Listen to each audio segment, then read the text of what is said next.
May nakita nga raw ang tatay ko ng mga matrona sa daan. Pero bago ang lahat yan, samahan niyo muna kami magkape. Noong mga oras na to, nagtatrabaho ako kaso dahil bigla tayo nahatak, tinigil muna natin yung ginagawa natin. Kalad ka rin lang yan.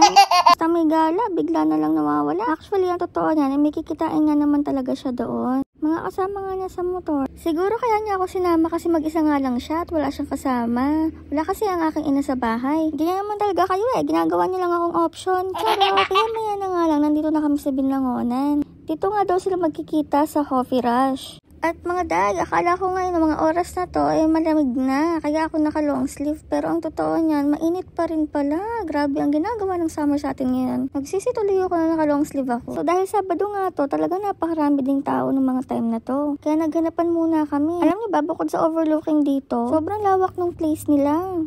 Kaya hindi ka matatakot na mauubusan ka ng upuan. Ang dami nga nilang place to dine in. Kita mo, yung building na yan, sa taas meron pa.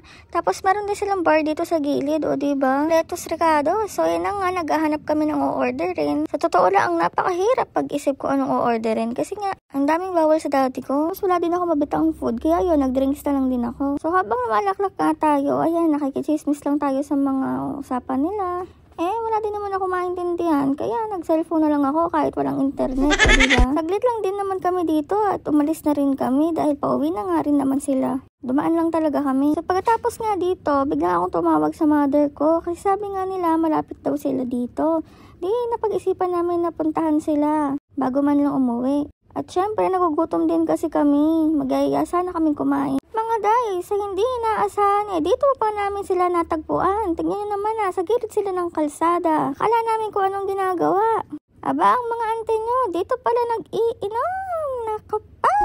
Parang mga nagdadalaga lang, Partida, lumipat pa pala sila niyan kasi pinalaya sila doon sa kabilang pwesto. Mga matrona dito Ano ba, naghanap pa kayo lalaki? Grabe kayo mga, nagiinom pa kayo. Meron pa kami. Ay! Alin? Meron ba? Yung... Ayaw week, be week pa kami. Ano mo? Magtitik pa na kami. At ayun nga, pinapakita ni Tita Jane na may mga dala pa nga daw silang wig. Gawa nga na magti-tiktok daw sila dapat. Ayan, andito lang sila sa gilid ng kalsada habang nagiinom.